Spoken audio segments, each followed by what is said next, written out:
है भाई बराबर का चुनाव हो, सबकी बात सुनो, जिसकी बात बढ़िया लगे उसकी बात पे अमल करो। ये भी अपना काम गिनवाते हैं बीजेपी वाले, कहते हैं हमने 10 साल में ये काम कर दिए, आने वाले जो है 5 साल में हम ये काम करेंगे, ये काम करेंगे। एक भी काम नहीं गिनवाते जिसका संबंध जनता के जीवन से है, जिसका संबंध हमारी रोजी और रोटी से है। ऐसे किसी भी काम को वो ना गिनवाते, ना पिछले 10 साल में उन्होंने कभी भी ये काम किया है। और बोलने में तो बहुत तेज है। जब सिलेंडर 390 रुपए का मिलता था तब सारे बीजेपी वाले लाइन में लग के सिलेंडरों के ऊपर बैठ बैठ के कितने प्रदर्शन करते थे। आज सिलेंडर 1100 रुपए का हो गया है। जब जनता बोलती है तो सारा मीडिया कब्जे में कर रखा, कोई हमारी आवाज भी नहीं सुनने देता, कोई बात भी नहीं हमारी जाने देता कि कहाँ महंगाई पहुंच गई है, कैसे हम अपना गुजारा करें, कहाँ सब नौकरियां चली गई हैं, क्यों हमारे पास नौकरी नहीं है हमारे पढ़े लिखे बच्चों को, क्यों हमारे पढ़े लिखे बच्चे पीएचडी करके, एमटेक करके, बीटेक करके वो चपरासी लगने को मजबूर है। और भाई बात इतनी नहीं है, बात यह है कि कानून पास कर रहे हैं संसद के अंदर मजदूरों के 4, और जो मजदूर नहीं है तो सोचा हमारा क्या लेना देना इस कानून से। मजदूर का मतलब है जो भी आप अपने बालक को आज टाई बेल्ट बांध के स्कूल में भेज रहे हो ना, और फिर वो कॉलेजों में जाता है डिग्री लेने के लिए, आप कर्जे खा खा के जब उनको डिग्री कराते हो, किसी को एमटेक, किसी को बीटेक, किसी को सीए, किसी को बीसीए, किसी को एमसीए, एमबीए, ये जो बड़ी बड़ी डिग्रियां करा के जब उनको कंपनियों की तरफ वो मूव करेंगे तो उनके लिए कानून है कि अब जो काम के घंटे हैं वो 8 नहीं होंगे, 12 होंगे, और 12 घंटे काम पे उतना ही पैसे में काम करना पड़ेगा जितने में आप पहले 8 घंटे काम करते थे। एक तरफ बेरोजगारी है, अपना दिमाग लड़ा के देखिए, यदि किसी सरकार को ये तकलीफ होती मेरे नौजवान आज बेरोजगार क्यों हैं, सबके घर में नौकरी क्यों नहीं है, तो काम क्या बनता था? काम ये बनता था कि 8 घंटे की ड्यूटी को वो कम करके 6 घंटे कर देते, तो एकदम से 20% रोजगार बढ़ जाता और जो है सबको रोजगार मिल जाता, 25% रोजगार अलग से होता। अब इन्होंने 8 घंटे के काम को 12 घंटे किया है, यानी कि जो बेरोजगारी है इस बेरोजगारी में और इजाफा होगा, तो ये जिंदा कैसे रहेंगे हम, ये सवाल नहीं है। वो पे 5 किलो राशन के बारे में बता दिया, और भाई बीजेपी वाले इस पे उतर आए हैं कि भाई वो रायबरेली से आ गया एक वीडियो और कई जगह से आ गए हैं, मजदूर के मजदूरों को कह रहे हैं 5 किलो अनाज बीजेपी का खाओगे और वोट जो है किसी और को दोगे। क्यों? उसके बाप का पता है मोदी के अपने घर से दे गए हो, हमारा पैसा, हमारे किसानों ने अनाज उगाया, जनता के टैक्स का पैसा, ये उनका ड्यूटी बनती है। प्रधानमंत्री की ये ड्यूटी नहीं बनती कि वो जो दंडवत लेटा लेटा करे, एक मंदिर में करे, दूसरे मंदिर में करे, तीसरे मंदिर में करे, चौथे मंदिर में जो वहां पे वो लमलेट रहे, यो काम नहीं बनता प्रधानमंत्री का। प्रधानमंत्री का काम बनता है देश के लिए नीतियां बनाने का, बेरोजगारों को रोजगार देने का, यदि हम महंगाई से त्रस्त है तो महंगाई कम करने का, देश के अंदर लॉ एंड ऑर्डर स्थित करने का, ये सारे काम बनते हैं। उसके ये सब काम छोड़ के वो तो मंदिर मंदिर मंदिर मंदिर जा रहा है, उसके लिए उसको प्रधानमंत्री की गद्दी किस लिए चाहिए? वो तो मंदिर में वैसे ही जाके बैठे, शंकराचार्य बड़े बड़ी गद्दी ले और वहां पे बैठे, कौन टोकने आएगा उसको, क्या दिक्कत है उसको? लेकिन ये काम नहीं करने, इसीलिए हम ये कह रहे हैं कि ये जो समय है ये समय कुछ अलग समय है, हमारे सामने आज चुनौतियां अलग हैं। और एक बात और मैं बता दूं कि ये जितने झूठ बोल रहे हैं, जिस तरीके से हमें डरा रहे हैं, कोमेर कपूर ने मंगलसूत्र का नाम दिया था, प्रधानमंत्री ने इतना बयान नहीं दिया। कल भी वो इंटरव्यू में बोल रहे हैं कि भाई ये जो है सबकी संपत्ति लेके सब में बराबर के हिस्से में बांटेंगे। बताओ ये धन बराबर बंटना चाहिए कि सब में नहीं बंटना चाहिए? भाई जिस हो रहे खुद होगा नहीं सोचे कदे मेरा आधा चला जा, डर लगता है। लेकिन बात ऐसे नहीं है, बात क्या है? झूठ बोल रहा है प्रधानमंत्री, जो ये कह रहा है आपके पास 2 भैंस है तो कांग्रेसी एक भैंस खोल ले जाएंगे, आपके जो है दीवारों का एक्सरे करेंगे, किसने दीवारों में जो है धन चिन्हवा रखा है, किसने गहने छुपा रखे हैं, जवार के डिब्बे में गहना है कि बाजरे के डिब्बे में गहना है।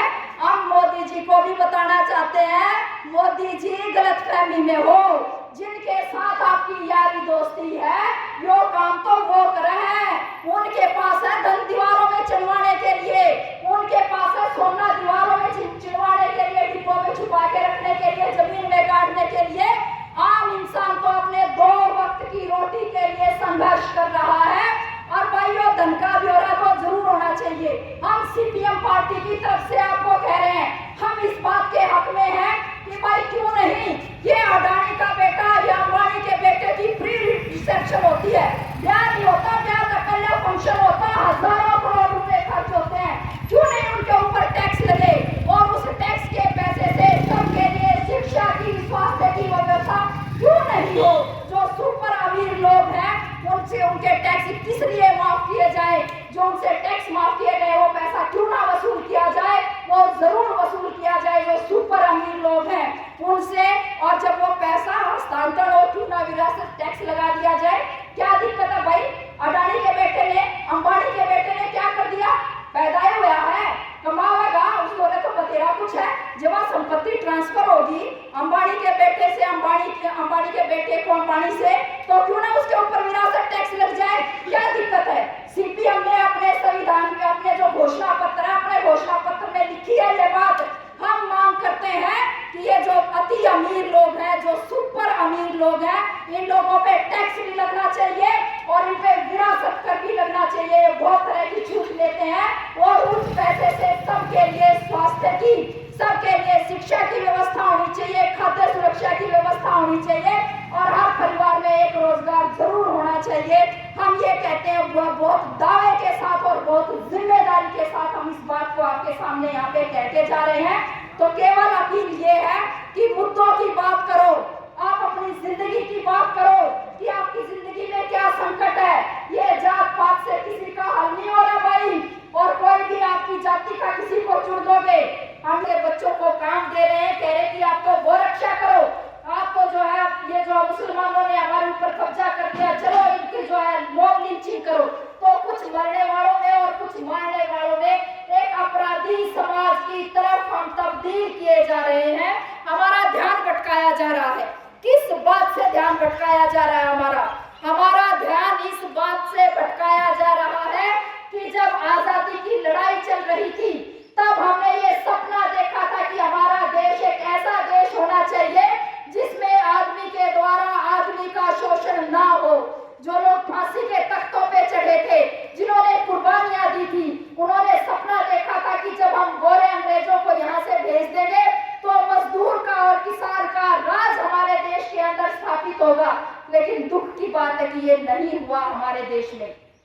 केवल इतनी बात नहीं है, उस समय पे आजादी के आंदोलन के समय पे एक तरफ मजदूर संघर्ष कर रहे थे 8 घंटे काम के कानून के लिए, दूसरी तरफ किसान संघर्ष कर रहे थे वो अंग्रेजों का जो लगान था उसके खिलाफ और वो अपनी मनमर्जी की खेती करने के लिए, तीसरी तरफ राजा राम मोहन राय जैसे ज्योतिबा फूले अंबेडकर जैसे लोग हैं वो जाति उन्मूलन के खिलाफ संघर्ष कर रहे थे। वो कह रहे थे कि जाति प्रथा खत्म होनी चाहिए और भगत सिंह जैसे, अशफाक उल्लाह खां जैसे, करतार सिंह सराभा, खुदीराम बोस जैसे लोग वो संघर्ष कर रहे थे अंग्रेजों को विदेश से बाहर भेजने के लिए। ये चौतरफा जो लड़ाई चल रही थी वो चौतरफा लड़ाई का नतीजा था कि हमें आजादी के बाद हमारे देश में एक ऐसा संविधान मिला जिसमें सबकी बात शामिल थी। हमारे देश के संविधान में लिखा गया कि भाई जाति के नाम पे, धर्म के नाम पे, लिंग के नाम पे किसी के साथ कोई भेदभाव नहीं होगा।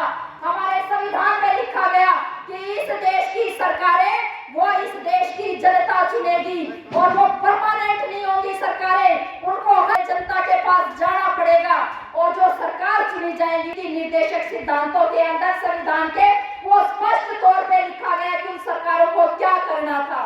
उन सरकारों को कम से कम ये करना था कि हम संतुलित खाना खा सकें हर रोज, हम अपने बच्चों को सही शिक्षा दे सकें, हम हर बीमारी में अपना इलाज करवा सकें और हर एक आदमी अपनी जिंदगी में अपने लिए एक छत जरूर बना सके। कम से कम इतना करना था उन तमाम सरकारों को। लेकिन ये दुख की बात है कि नहीं हुआ। आजादी के बाद कुछ काम हुए, कुछ सार्वजनिक क्षेत्र खड़े हुए, लेकिन आज बात यहाँ पे पहुंच गई है कि ये जो वोट का अधिकार है, ये वोट का अधिकार भी हमारा बना रहेगा कि नहीं बना रहेगा। हमारे देश के संविधान के अंदर लिखा गया है कि इस देश का, इस राज्य का, सरकार का कोई अपना धर्म नहीं होगा। हमारे देश के हर एक नागरिक का अधिकार है कि वो किस तरह से पूजा पाठ करना चाहता है, वो कैसे इबादत करना चाहता है, उसकी मर्जी है या वो नास्तिक है, वो कुछ नहीं मानेगा, वो उसका अपना अधिकार है, उसकी मर्जी है। लेकिन आज इस सब के ऊपर खतरा मंडरा रहा है और इन तमाम चीजों से ध्यान खींच के हमारा ध्यान जो है लगाया जा रहा है हिंदू और मुसलमान पे, ताकि हम वहां सोचते रहे और जो तमाम धन संपदा हमारे देश की इकट्ठी करके चंद पूंजीपतियों के हाथ में दी जा सके, और दी जा चुकी है। ऐसे ही नहीं अडानी जो 629वें नंबर पे था जब मोदी राज में आया, तब आज वो दुनिया का 2 नंबर का सबसे अमीर आदमी बन गया है। सब कुछ बेच दिया गया है देश का, रेल से लेके भेल से लेके तमाम जितने भी हमारे बस अड्डे, हवाई अड्डे, हमारी जो रोडवेज की बसें, तमाम सब कुछ LIC, जितना भी हमारा सरकारी जो भी सिस्टम था तमाम को बेच दिया गया है। सरकारी स्कूलों को बंद कर दिया गया, ये हम अच्छे तरीके से जानते हैं। और अभी तो योजना ला के बंद कर रहे हैं सरकारी स्कूलों को। क्या कह रहे हैं? चिराग योजना लाए हैं, अपने बच्चों को प्राइवेट स्कूल में भेजो, फीस सरकार देगी। और भाई जिनके प्राइवेट स्कूल में जाते हैं बच्चे, उनकी फीस सरकार दे रही है? उनकी तो नहीं देती। फिर इनकी क्यों देगी जो सरकारी स्कूल में को छोड़ के प्राइवेट में जाएंगे? उनकी फीस इसलिए देगी, सरकारी स्कूल पे ताला लगाना है उनको, ताकि सरकारी स्कूल पे ताला लग जाए। जैसे सब कुछ बंद होने लग रहा है, आयुष्मान भारत कार्ड लेके आए हैं, उसमें ऑपरेशन करना हो तो थोड़ी सी राहत है, अन्यथा आपको बुखार हो, खांसी हो, जुकाम हो, यहाँ तक कि हड्डी टूट जाए, दांत का इलाज कराना हो, आपकी सैकड़ों बीमारियां हैं वो कवर ही नहीं होती उसके अंदर, जब तक आप एडमिट नहीं होगे उससे इलाज ही नहीं होना। लेकिन मकसद क्या है? मकसद ये है कि अपने तमाम सरकारी अस्पतालों पे ताला लगे, एक बार प्राइवेट अस्पतालों की तरफ मुंह हो जाए सबका, ताकि सारे अस्पतालों पे ताला लगाया जा सके और उसके बाद सारी जनता अपने ऊपर है भाई, उनका वो अपने हाल पे है। किसी तक मैं कमाया जाए तो खा लियो, ना तो मोदी के लेखे तो कल मरते आज मरो।